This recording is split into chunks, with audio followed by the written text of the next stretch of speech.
tarde a todos. Desculpem minha voz hoje, estou um pouco rouca. Feliz mais uma vez com a presença de todos vocês. E para iniciarmos a nossa reunião de hoje, eu convido a todos para de pé soltarmos o pavilhão nacional.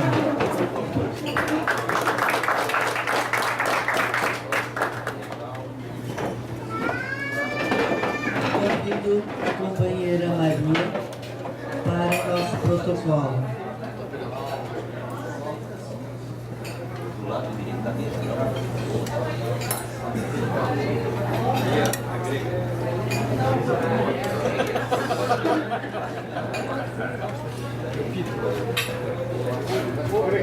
Companheiros, visitantes e convidados.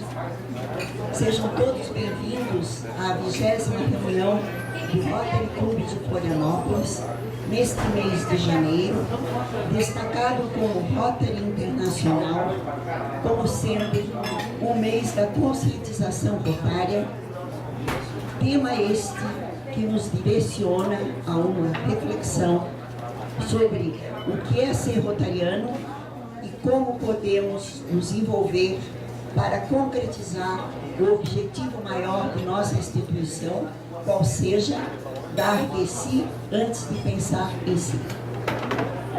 A mesa dos nossos trabalhos está assim composta. Ao centro, a presidente Islândia, à sua direita, o companheiro Milton de Oliveira Cunha, o palestrante de hoje com o tema Nem Tudo é do Jeito que Parece Ser.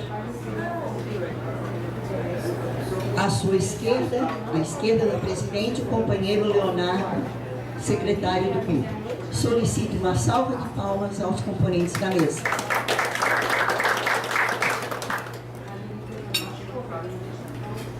Temos hoje o registro dos seguintes convidados.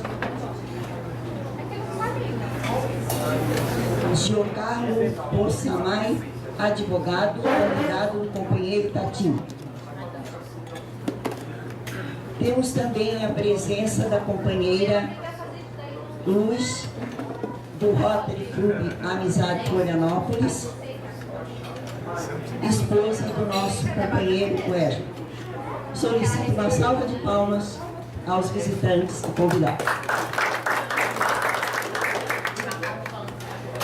Nesta semana em curso, não temos o registro de aniversariantes. Datas comemorativas: dia 24, dia da Constituição, dia da Previdência Social e dia do aposentado. Temas que muito nos interessam. Dia 25, dia do carteiro e dos telégrafos. Dia 28, dia do comércio exterior e dia do portuário.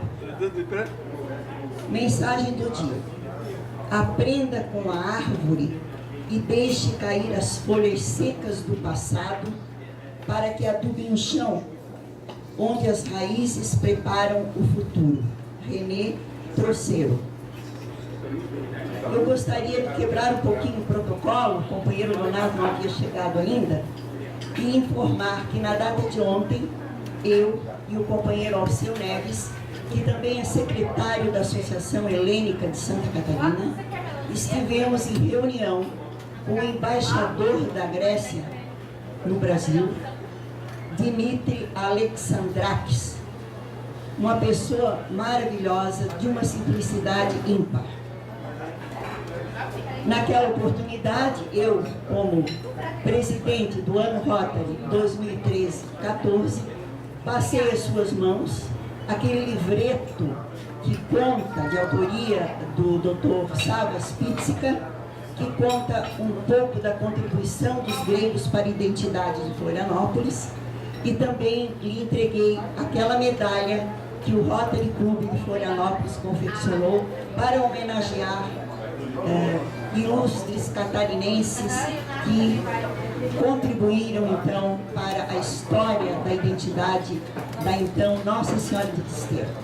O embaixador ficou muito emocionado, achou um trabalho muito bom do Rotary, ele conhece bem Rotary e encaminhou as saudações para todos os nossos companheiros do nosso clube. Finalizando, eu quero então agradecer a todos a atenção e desejar uma proveitosa reunião. Obrigada.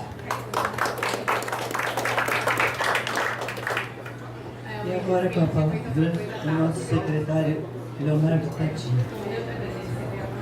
Companheira presidente, companheiro Newton, nosso palestrante de hoje, demais companheiros, companheiras, visitantes e convidados. Temos como trabalho de secretaria de hoje. A única correspondência que recebemos foi o informativo rotário acerca da conferência que teremos em São Paulo. Temos ainda a informar. O companheiro Dorival Schultz não se encontra, tendo em vista que a esposa dele foi operada hoje. O companheiro Genovêncio Marcos Neto está fazendo exames com problemas no fêmur. Ainda foi encaminhado por esse secretário um e-mail a todos, convidando para que este ano, até em questão de companheirismo, participemos do carnaval da AFESC, Associação de Funcionários Fiscais, ali na entrada de Canasvieiras. A entrada é gratuita para o que consumir, tanto em bebida quanto em aperitivos, como isca de frango e etc. Então seria muito legal termos essa união, é bem familiar, na entrada de Canasvieiras, estacionamento grande, bastante companheiro eu acho que o pai vai participar, eu irei. Não temos recuperações hoje. Informamos por fim que, após a reunião, o Conselho Diretor irá se reunir para decidir assuntos de interesse do Rotary, em especial também com relação ao ano 2015 e 2016. Gostaria muito da presença do companheiro Van, se possível, até para nos auxiliar aí, o Van, que é um dos grandes participadores dos nossos trabalhos, mas se possível, já fica o convite. São esses trabalhos de secretaria, companheira presidente.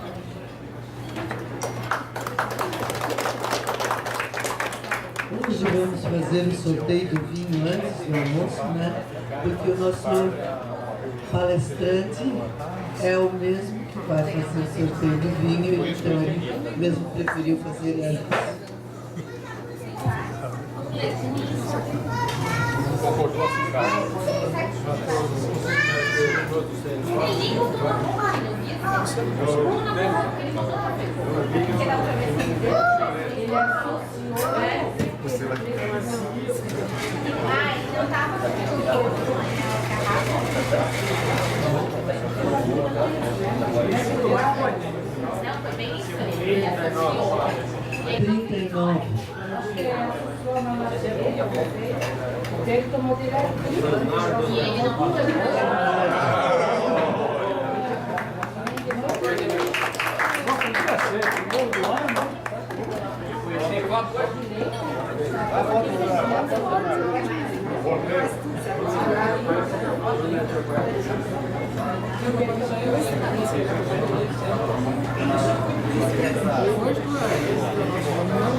O companheiro Van, queres falar agora ou prefere depois do almoço?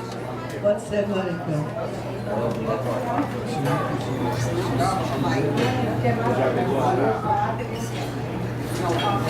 É um feliz ano novo a todos os companheiros, companheiras, caros visitantes. Eu pedi a palavra à presidente Islândia para fazer um breve relato do que nós fizemos. Nós que estamos à frente da comissão distrital da Polio Plus, comissão essa que se destina a auxiliar o Rotary Mundial em seu combate à paralisia infantil. Vocês estão recebendo a revista Brasil Rotário desse mês e eu queria, de primeira mão, muita satisfação como sócio desse clube, anunciar que na próxima edição, a de fevereiro, que costuma ser entregue na primeira semana do mês, nós teremos mais uma conquista do nosso distrito. Será a quarta edição da revista com um artigo enviado pelo nosso distrito 4651. Desta vez, é uma matéria de capa, é uma entrevista com o presidente da Comissão Nacional Polio Plus, daquele que possivelmente será o próximo país a eliminar a polio, a conseguir, dentro de alguns meses, a eliminação da polio, que é a Nigéria. A Nigéria está 6 meses sem nenhum caso de poliomielite. E nós entrevistamos aqui o coordenador, o médico, e é uma matéria de 8 páginas na capa, e conseguimos, inclusive, em regime de doação, as fotos que ilustram nessa matéria de um fotógrafo de Nova York. O fotógrafo é esse que faz as fotos da revista National Geographic. E, então, por favor, ao receberem essa revista, prestigiem lendo essa matéria. Se a Nigéria conseguir permanecer durante 3 anos livres da doença, ela será certificada como livre da polio e, consequentemente, toda a região do continente africano será certificado como livre da polio. Restando, assim, somente o Paquistão, que possivelmente será o último país, e é ele quem definirá o resultado do Programa Global de Erradicação da Polio. A todos, muito obrigado. Belardo, senta aí mesmo. Obrigado, companheiro. E agora, então, gente, vamos para o nosso almoço, para logo em seguida a nossa palestra. Um pouquinho humildes, nós vamos reconhecer que nós já embarcamos em algumas frias e que não deveríamos ter embarcado, porque justamente a gente confia, principalmente quem é honesto, é dado a confiar, com mais facilidade que outros que não são. Então eu fiz um apanhado histórico para mostrar quantos erros houveram ao longo da história e que foram corrigidos com o tempo por alguém. Mas no tempo que estava em vigor esses conceitos, parecia verdade absoluta. No entanto, as experiências e o tempo se encarregou de demonstrar que não era verdade. O título "Nem tudo que parece ser verdade é de fato", ou "Nem tudo é do jeito que parece ser". As premissas do trabalho. Mensagem dos grandes mestres. Primeira: quando tiveres ultrapassado a densa floresta da ilusão, não darás ouvido ao que se ouviu, nem ao que se há de ouvir. Isso é do Krishna, do Bhagavad Gita, 3.000 anos antes de Cristo. A segunda dele: vaidosos em suas esperanças, egoístas em suas ações, tolos em seus saberes fora da verdade, vivem nos planos inferiores da consciência, onde imperam malícia, brutalidade e ilusão. Agora do Buda. A origem do sofrimento é o desejo, a avidez. Indiferente às paixões, o indivíduo se liberta. Liberto, o coração e a mente se abrilhantam. A pessoa compreende claramente, a sabedoria vem. Terceira, a origem do sofrimento é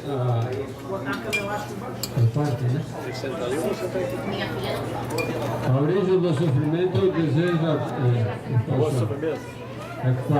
Buscai primeiro o reino da eternidade, fora do tempo, e tudo mais de justo virá por acréscimo.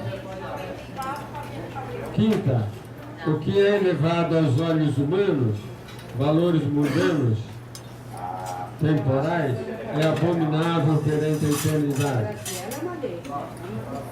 Sexta, uma árvore morre se lhe falta a seiva, a essência da vida da árvore, mas permanece viva se lhe falta um ramo, o complemento. Essa frase Essa frase, essa mensagem de Jesus parece que passou despercebido ao longo dos tempos. E eu procurei dar uma interpretação que eu não encontrei em lugar nenhum sobre essa premissa que eu acho da maior sabedoria. A minha análise: os processos simples da vida têm desenvolvimentos lineares, regulares e previsíveis, processos simples, por meio de experimentos ou de cálculos matemáticos. Exemplo: fenômenos estudados em física, química, biologia e astronomia. 2. Os processos complexos, conforme os econômicos, sociais, humanos e psicológicos, apresentam desenvolvimentos irregulares, imprevisíveis, aleatórios. A verdade nestes processos há de ser evidenciada com segurança a partir da identificação da essência do desenvolvimento. Isso aqui não existe na cultura que é transmitida nas universidades, pelos livros, não vi ninguém falar sobre esse assunto. O conhecimento de um processo complexo tem que ser encontrado na essência do processo. O que nós fazemos? Quando vamos estudar um processo complexo, como político, social, cada um dá uma opinião, dá um palpite, e disso tudo, as opiniões contraditórias, se procura tirar um pensamento comum.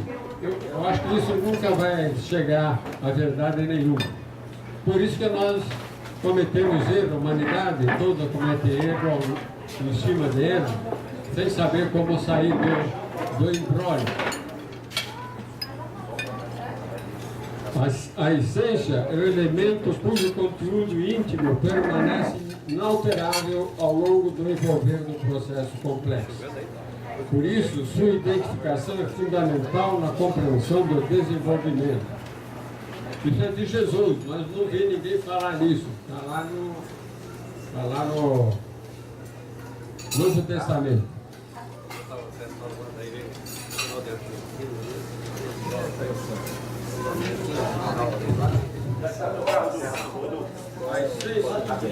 A identificação da essência é um processo complexo. De um processo complexo conduz à compreensão de sua totalidade. Totalidade é um outro conceito que a humanidade nem gosta de tocar.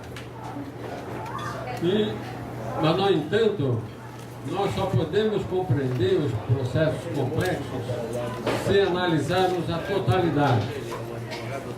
Que totalidade são?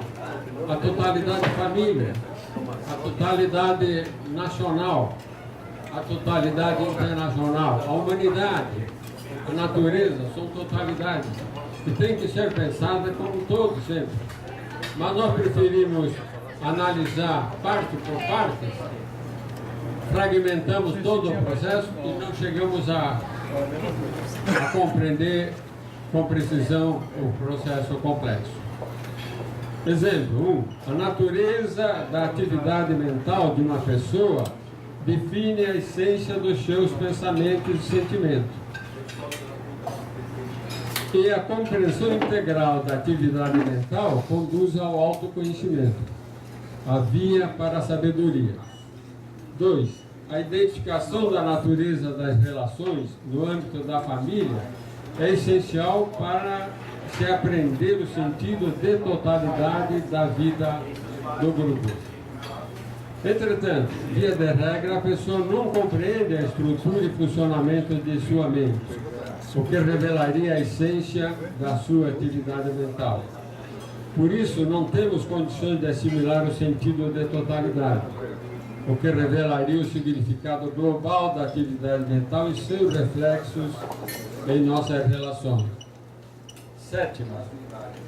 Um jovem procura Jesus para dizer-lhe: Mestre, não vou mais poder seguir-vos. Meu pai morreu e os meus me chamam para cumprir a tradição do enterro. Responde-lhe Jesus: anulais assim a verdade por causa da tradição. Veja quanto Jesus acreditava na tradição, né? Anulais assim a verdade por causa da tradição. Deixai que os mortos enterrem os seus mortos. Os mortos são os apegados à tradição. A verdade nunca está no passado, nem no futuro. A verdade está sempre no presente. O único momento da verdade é o presente. Fala em Jesus essas coisas, né? Comentário. Pessoas condicionadas emocional e intelectualmente pelas tradições não têm a mente liberta para compreender a verdade e a virtude transcendente, sempre novas a cada momento novo de um processo. A oitava. Não somos criadores, porque enchemos de erudição e de arrogância nossas mentes e nossos corações. Estamos cheios de citações do que os outros pensaram e disseram. Mas a experiência vem em primeiro lugar, e não a maneira de experimentar. J. Krishnamurti. No livro A Educação e o Significado da Vida. A nona. Só quando analisamos a experiência tal como se nos apresenta, quando não evitamos as perturbações do processo, é que podemos manter a inteligência altamente desperta. E inteligência altamente desperta é intuição, transcendência, o único guia seguro da vida, na vida. Exemplos históricos. A Terra como centro do universo. A crença de que o Sol e a Lua, as estrelas, giravam em torno da Terra, em movimento circular, paralelo, uniforme, de sentido direto, teoria geocêntrica de Ptolomeu, vigorou desde a antiguidade até o ano 1500, quando Nicolau Copérnico apresentou a sua teoria heliocêntrica, modelo em que o Sol é colocado no centro do nosso sistema planetário, com os planetas girando em torno do astro-rei, em movimentos circulares, paralelos, sentido retrógrado. Mais tarde, Galileu Galileu corrige a forma das trajetórias planetárias de circulares para elípticas, com o Sol ocupando um dos focos da elipse. Observação. Apesar de confirmadas as modernas teorias sobre o movimento dos corpos celestes, ainda hoje, quando alguém acompanha o movimento das estrelas durante a noite ou do Sol ao longo do dia, tem a nítida impressão de que a Terra está em repouso e os demais astros é que giram sobre as nossas cabeças. Como se vê, nem tudo é do jeito que parece ser. Estado de repouso de um corpo. Aristóteles foi considerado o mais importante físico e filósofo desde o seu tempo até a Idade Média. Porém, ele defendia a teoria de que a Terra era o centro do universo. Veja, estava errado, né? Mas muita gente, inclusive a Igreja Católica, não tocando em religião, acreditava nessa tese porque Aristóteles era um grande físico, então acreditava que a Terra era o centro do universo. Isaac Newton modificou essa antiga lei física, afirmando que se um corpo não sofre a ação de nenhuma força externa, onde é que nós temos, né? Nós estamos aqui. Vamos acelerar para não perder tempo.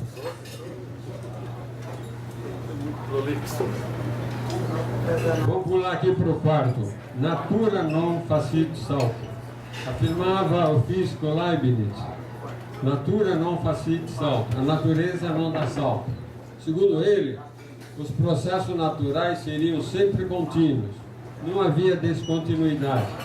Por sua vez, a física quântica afirma, com bem maiores razões, a continuidade, regularidade, determinismo e previsibilidade em sentido rigoroso não existem de fato na natureza. B. A natureza dá salto, sim. Por exemplo, sempre que um corpo emite luz. Com efeito, a emissão de luz corresponde a saltos quânticos do elétron no interior do átomo, e de maneira descontínua, isto é, o elétron salta de uma posição a outra do átomo sem passar por nenhum caminho intermediário. Isso é uma coisa para nós maluca, parece, né? O coração tem razões que a razão desconhece, Pascal. Ora, a verdade é que o coração não pensa, apenas sente aquilo que a mente consente, desde suas camadas conscientes e subconscientes. O ideal da não violência. O indiano Mahatma Gandhi pregou e aplicou o ideal da não violência para resolver a questão política da independência da Índia em relação à Inglaterra.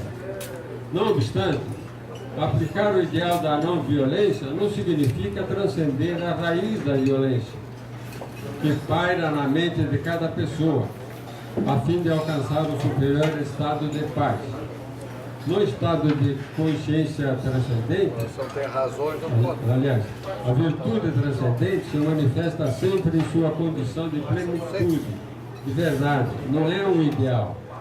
O intelecto é que opera avaliando estados opostos dos valores idealistas por ele criados.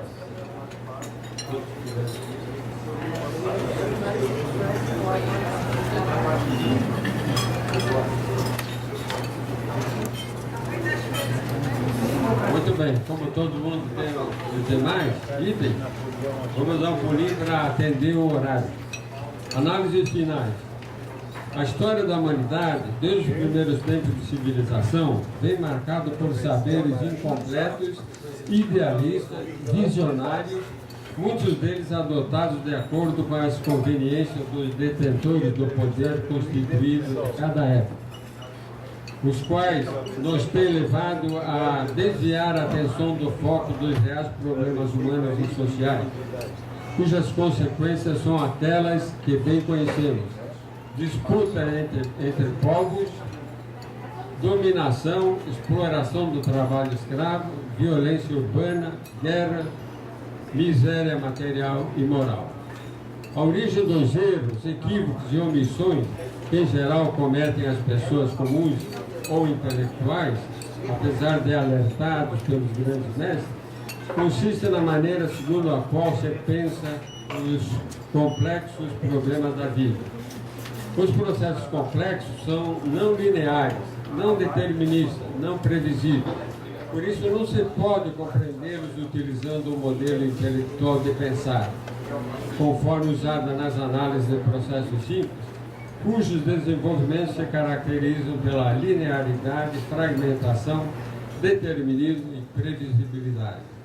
Com efeito, a estrutura intelectual do ser humano, fragmentária, mecanicista, de raciocínio linear, comparativo, utilitário, somente nos permite abordar os processos analisando-os ponto a ponto, isto é, de maneira fragmentada. Com isso, jamais poderemos compreender o significado integral das relações complexas, pessoais, sociais, econômicas, psicológicas, as quais exigem a abordagem global do seu significado, da sua totalidade. As limitações do intelecto lhe retiram a flexibilidade e percepção de totalidade, qualidades indispensáveis para se compreender o significado integral dos complexos processos de relação. Assim, não é difícil concluir, do incomensurável número de debates sobre os problemas humanos e sociais que se realizam ao longo dos tempos, que as análises intelectivas não abrangem a essência das questões. Isto impede a compreensão do sentido de totalidade dos problemas da vida. Por conseguinte, para entender e resolver a complexidade presente em suas relações, uma pessoa precisa, antes, compreender a complexa atividade de sua própria mente. As incompletudes geradas na mente intelectiva dão origem a inseguranças, incertezas, conflitos e medos patológicos. que levam a pessoa a buscar segurança psíquica numa fuga de bens, fortuna, poder e prazeres inebriantes, a qualquer preço, porém que jamais irão resolver os reais conflitos internos e o reflexo na vida exterior. O autoconhecimento, ou o conhece-te a ti mesmo, é a via para se alcançar a sabedoria, conforme declaram os grandes mestres. Está escrito: o exterior temporal e intelectual não faz o interior intemporal eterno. É o interior que faz o exterior. Nota, as palavras eterno e eternidade aqui significam fora do tempo, intemporal, além do saber intelectual. Só para completar, então, para dizer que, no fundo, a solução de todos os problemas humanos e da humanidade está na mente de cada um, não está fora. Sempre a gente espera que a solução venha de fora, mas nós podemos começar a arrumar o mundo arrumando a nossa cabeça. Só isso.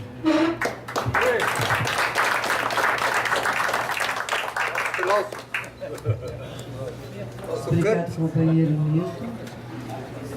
E, então, nesse momento, quero, em agradecimento, passar esse certificado.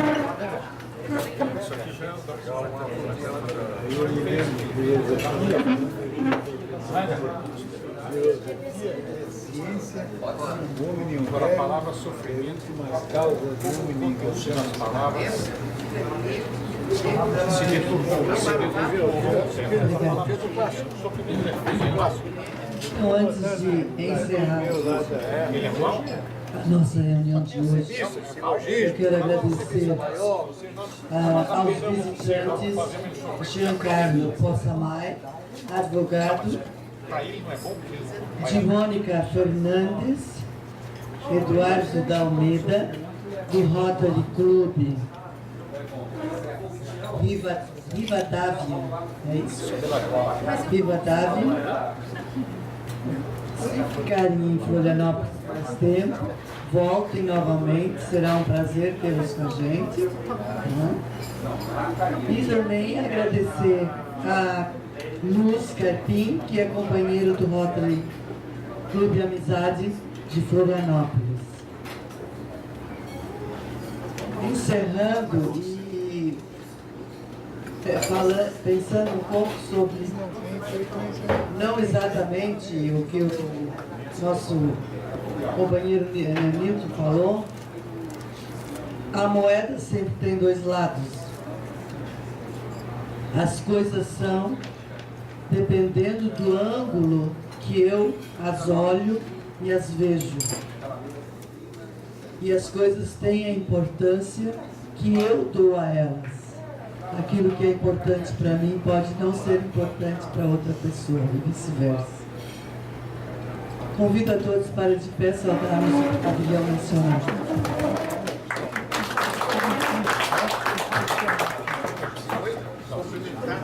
Obrigada a todos.